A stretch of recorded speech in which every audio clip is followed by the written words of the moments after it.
Nosso contato é com a dermatologista Célia Moraes. O nosso assunto dá conta de que no inverno, e especialmente aí por conta dos banhos quentes, quem tem rosácea sofre mais. Célia Moraes, satisfação tê-la aqui na Difusora, tudo bem? Satisfação é minha. Um abraço para todos. Bem, vamos então à primeira pergunta. Célia, o que é? Eu queria que você falasse aqui para o amigo ligado na Difusora, o que é efetivamente a rosácea? Então, a rosácea é uma inflamação da pele. Ela tem origem numa vasodilatação, quer dizer, as veinhas da pele seriam normais, seriam invisíveis, vamos dizer assim, a olho nu, elas passam a ser visíveis, como se fossem umas microvarizes, bem pequenininhas mesmo. A gente chama isso de telangiectasias, parecem perninhas de aranhas vermelhinhas. Essa primeira fase da rosácea, a fase telangiectásica que a gente chama, ela evolui e pode formar pápulas, bolinhas na pele mesmo, que evoluem como se fossem espinhas, tanto que antigamente a gente chamava de acne rosácea.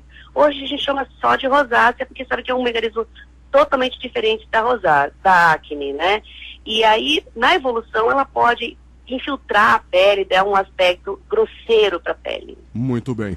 Ô Célia, e quem é mais suscetível a esse problema? A rosácea é mais comum nas mulheres, mas ela é mais grave nos homens. Certo. Então, ela costuma, nas mulheres que na área fotoexposta, né? Justamente no rosto, é o lugar, o cartão de visita, né? Sem dúvida. Exatamente no cartão de visita é que vai estar acometido com mais gravidade. O que basicamente provoca a rosácea? Então, normalmente tudo que causa calor, vamos dizer assim, na pele. O sol, comidas quentes, né? Bebida alcoólica, o álcool faz aquela vasodilatação, tudo que faz você ficar vermelhinho, piora a rosácea. O banho quente, né? O vapor quente, o vapor da panela, o forno quente, tudo que esquente o rosto pode agravar a rosácea. Eu ia te perguntar, se falou aí de comidas, eu ia falar justamente em relação à alimentação, se de fato ela pode ser uma das vilãs. Então parece que pode ser, né? Sim, tudo que você come que tem vasodilatação, por exemplo, pimenta. Né? Agora é a época da feijoada, né? Como é aquela coisa apimentada, a gente gosta mais de um prato mais quente, as sopas quentes, os pucheiros, essas comidas quentes agora do inverno, fazem uma vasodilatação bastante importante e agravam também a rosácea. Muito bem, nós estamos com Célia Moraes, ela é dermatologista e hoje fala conosco sobre essa doença inflamatória chamada rosácea. Quais são, Célia, os principais sintomas da rosácea?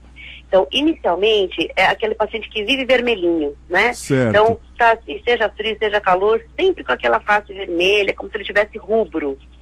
E aí a tendência posterior é começar a aparecer essas veinhas na pele e depois as pápulas. E nos homens, em alguns casos mais raros, o engrossamento do nariz, com aquele nariz grande que a gente chama de rinofima.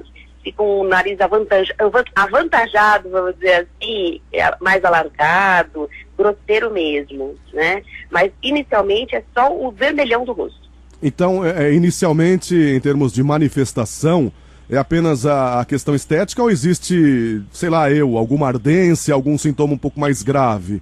Então, inicialmente é só o vermelhão, mas a sensação de ardor é frequente. Geralmente o paciente procura o serviço pela sensação de ardor. A pele está extremamente sensível mesmo. E a rosácea pode se transformar aí numa doença um pouco mais grave, mais agressiva, Célia?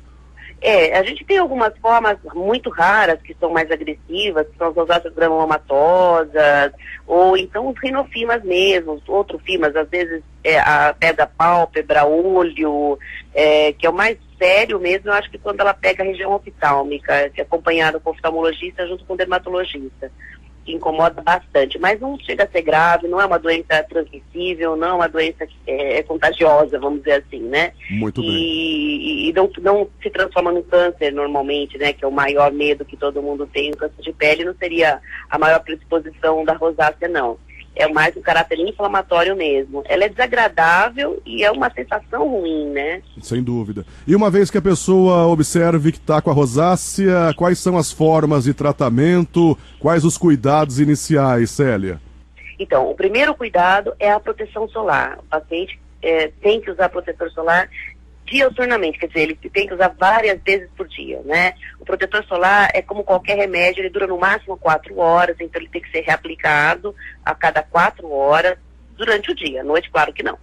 Mas o protetor é a primeira barreira. A segunda é evitar a bebida alcoólica e essas comidas que realmente fazem vasodilatação, como eu falei, as especiarias, pimenta, alimento muito quente, ou evitar também o contato direto na panela muito quente, dar uma certa distância de contato com a panela, com o forno, não ficar com o rosto diretamente naquele local. Esses são cuidados iniciais, vamos dizer assim, para tratamento. Ô Célia, uma outra questão que eu acho importante e perigoso ao mesmo tempo. De repente a pessoa observa que tem o problema e aí sempre aparece um primo, um tio e recomenda lá um cremezinho qualquer e daí por diante. Ou seja, automedicação, até que ponto isso é prejudicial e a pessoa deve evitar, Célia? A automedicação é sempre prejudicial, né? Se a gente faz um treinamento como médico durante 6 anos de faculdade, mais 3 anos de residência, para poder fazer um diagnóstico adequado e um tratamento adequado, difícil que o vizinho consiga fazer esse diagnóstico e esse tratamento da mesma forma que a gente, né? Verdade. Então, assim, os cuidados gerais, como eu te falei, de protetor solar, de evitar essas coisas, todo mundo pode aconselhar todo mundo, né? Protetor solar é para todo mundo mesmo. Mas medicamento não, porque a rosácea pode ter um caráter infeccioso, ela pode ter uma bactériazinha que piora, não é bem uma bactéria, é um protozoário, que é o Demodex folliculorum. Então aí, frequentemente, a gente precisa do uso do antibiótico também. Graças a Deus, hoje ninguém pode mais usar antibiótico, nem que seja tópico, sem receita médica. Mas é um dos tratamentos de iniciais aí da rosácea, é o antibiótico mesmo. Então, evitar, principalmente, a maior proibição na rosácea são os cremes de corticoide. Tá? Então todo mundo tem um desses quadridermes da vida que resolve passar, porque acha que alivia. Ela dá um falso alívio inicial e piora muito, agrava muito com o passar do tempo. Então jamais usar corticoide no rosto sem orientação médica. Ô Célia, para fecharmos contigo e já agradecendo aqui a sua participação, qual seria a principal recomendação que você passaria ao amigo ligado na Difusora na condição de dermatologista? A primeira delas é protetor solar, consultar sempre um especialista, né? A gente tem na cidade de Jundiaí, a Faculdade de Medicina é um serviço de referência, você passa primeiro no posto de saúde, eles encaminham e a gente tem como auxiliar, né? E não esquecer que sempre há tratamento para todas as formas da rosácea, tem tratamentos, quanto mais precoce, melhor, e nos casos que não responde a tratamento clínico, o laser vai muito bem. Então precisa de um auxílio técnico. Tá ótimo, Célia. Obrigado pelas informações. Tenha um ótimo dia e até uma próxima. Muito obrigada a você pela oportunidade e um bom dia a todos. Esta Célia Moraes, dermatologista, conosco no Difusor Acontece, trazendo informações sobre essa doença inflamatória crônica até de pele, a rosácea.